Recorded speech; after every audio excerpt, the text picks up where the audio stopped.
There is Roger Young. He's actually American, who's actually looking after him. And they are then lining up the sprint championship. The World's Sprint Championship for amateurs dates back to 1893 in Chicago, when Zimmerman won it of the USA. He went on to become a rally professional. It's 1893, and the professional scene dates back to 1895. So in fact, we're celebrating on the Pro Sprint Series, although it's now open, 100 years of sprinting. In fact, Paul Protein won the sprint in 1895, and no, I wasn't riding, Russell. No, just say.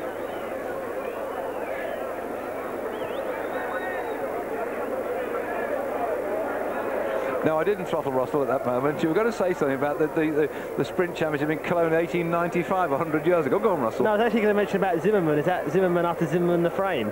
The one that you used to walk from the hotel to here, or is that? Oh no, I've got a special one. I've got wheels on my frame. It's Zimmer frame, not Zimmerman. Well, Zimmerman, I'd say, went on to be a professional for rally eventually, but 1893 in Chicago was the first of the World Sprint Championships, and then in 1895 the Pro Series as well. Here we go, first round. So it's big Curt Harnett of Canada leading off. Now, the only problem I can see here with Curt losing is the fact that Frederic Magne has got fantastic bike ability. And I think if Magne starts to lean on Curt Harnett, maybe the big guy might be actually get a bit frightened. But this is what we've got to see. So Curt Harnett of Canada, Thunder Bay.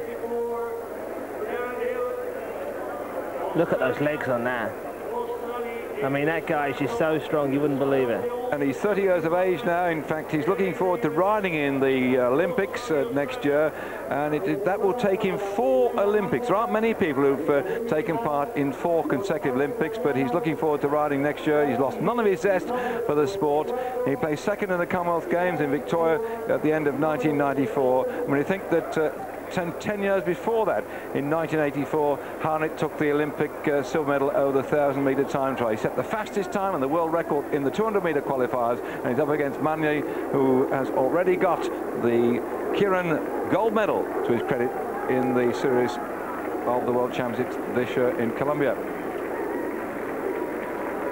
So we've got a packed crowd here tonight. Actually got a lovely blue sky as well, so Curt Harnett crosses the line. Is he going to go for a track stand? The blue skies is just this side, the black lots over there. Yeah, but I'm not telling the people at home that. Don't worry, that's because they might have to stay up. In fact, it went on till 4 o'clock in the morning as far as some of us are concerned last night, and it was a long old day. It's going to be a long old day. So let's hope it all finishes on time, and your good people at home on Saturday evening in UK and Europe will enjoy the sprinting here. The Colombians absolutely warming up to the efforts of these riders, and don't forget next week we go on to the road session as well. At the moment then, Harnett on the front, Magne behind him. So Curt Harnett of Canada looking the whole time. He's got to keep his eyes on Magne the whole time. He can't afford. They come up to the bell now. 333 minutes to go. Now Harnett, he's trying to squeeze up Magne. What's Magne going to do? Harnett's looking at him the whole time. He's starting to look. Oh, Magne's going for the inside, but he's right on the wheel now. He's trying to make it an early move over Harnett. Harnett's taking him nice and high. And at this moment in time, it looks like Harnett's using all his speed to keep that Frenchman out, who's got to be tired from his riding so far in the series. And Harnett, showing his sheer power, has gone straight through there and taken the round 1 in the semi-finals of the men's sprint competition. Magne just unable to hold the absolute out-and-out speed of this man with the golden flowing locks from Thunder Bay. Curt Harnett, the winner.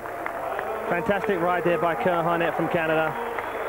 I was a bit worried there when Magne started to come over him, but Harnett just turned the power. As we see here, coming into the home straight, there's no way Magne's going to get round. Look, he's even on the inside. That's a no-no. No way you're going to get past there. Curt Harnett turns the power on, thunder thighs himself. Good win there for Curt Harnett of Canada. We're looking at the semi-finals, and as they now go into draw for the second of the semi-finals between Darryn Hill and Darryn Neiwand of Australia. There are, in fact, 3 heats here if it goes to the 3rd round. It's a best of 3, so as far as man is concerned, he can come back on the track and have another go at Curt Harnett. It's not a sudden death job like we've had in the earlier rounds until we got through until the quarter-finals. Right now, a chance of coming back on the 2nd or 3rd rounds, and now Hill and Neiwand drawn together. A shame the 2 Australians together, though. Yeah, it's a shame, and if the people are wondering what was happening there, what happens is before you get on the track, the UCI International Commissaire has 2 lolly sticks with two little numbers on. Obviously, they have number 1 and number 2. Lolly sticks? Yeah, the little lolly sticks with number 1 written on number 2. And if you draw number 1, it means you're the inside rider and you have to lead off for 1 lap at walking pace. And if you draw number 2, that means you're up at the top where the second rider is, which is Gary Neiwand. Who eats the iced lolly before they get the stick? And also, what you got to do is you got to turn the lolly stick over and find out what they've always got a little message on the side. That's it. Phone home, all is not well. That's right. Okay, well. No, there's a big problem with this. Obviously, the 2 Aussies, you know, together in the semi-final. All summer they've trained together up in Pennsylvania, and before that they spent 2 months in Japan, earning excellent money in the Kirin. And they spent the rest of the summer at training camps. And the trouble is now they know each other's tactics. But if I was going to put any money on it, it'd have to be on Gary Neiwand. Well, the whole of the series opened up here with a tremendous bang as far as the Australians are concerned in that kilometre.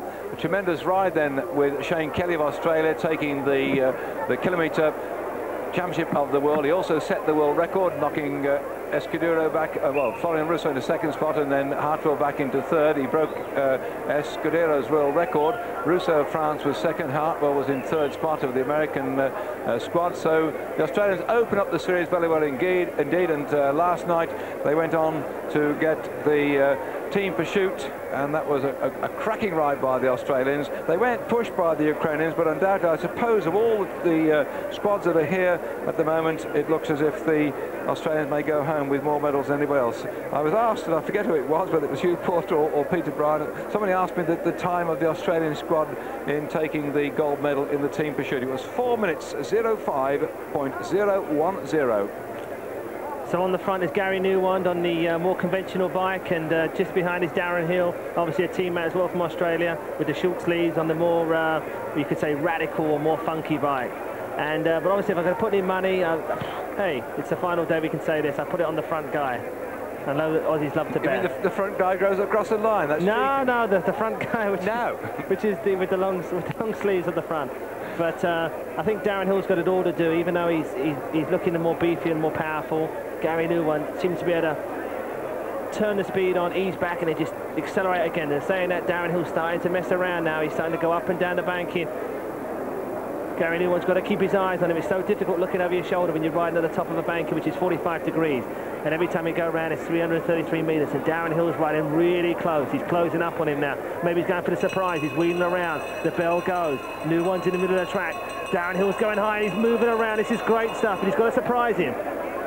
Gary Neiwand's keeping him up nice and high. Darryn Hill's got to come down. He can't afford to get squashed all the way. Darryn Hill's going to kind of come together. No, it looks like Gary Neiwand all the way, but Darryn Hill's trying to turn the power on. He's got to lean down and come down on him. It's Gary Neiwand from Darryn Hill.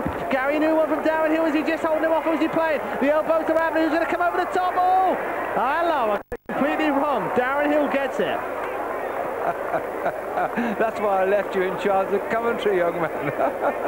So a brilliant sprint then as Darryn Hill got that one, and I left you in charge of that because I thought I'd like egg on your face. Apart from mine, I get it more times than soft Mick, and he's not riding tonight. Darryn Hill then, who was the bronze medalist in 1991 in the World Junior Sprint Championship, running out victor to in that first round. That has caused a few upsets, and watch this one. Look at it as he goes. New one on the inside, trying to take the Australian further up, and also trying to put his elbows out and stop him coming down on him. At that moment, with the strongest man, we thought, one of the fastest men on the track, down on the inside, it could be all over bar the shouting, powering down the finishing straight here.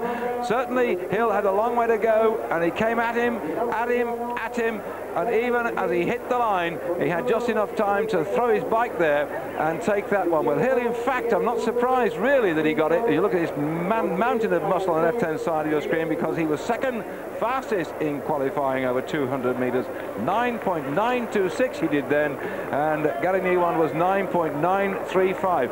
Just a smidgen between the two of them, but track tactics came in there, and Hill had to go the long way round, and he still did it. So that's first blood to Darryn Hill against Gary Neiwand.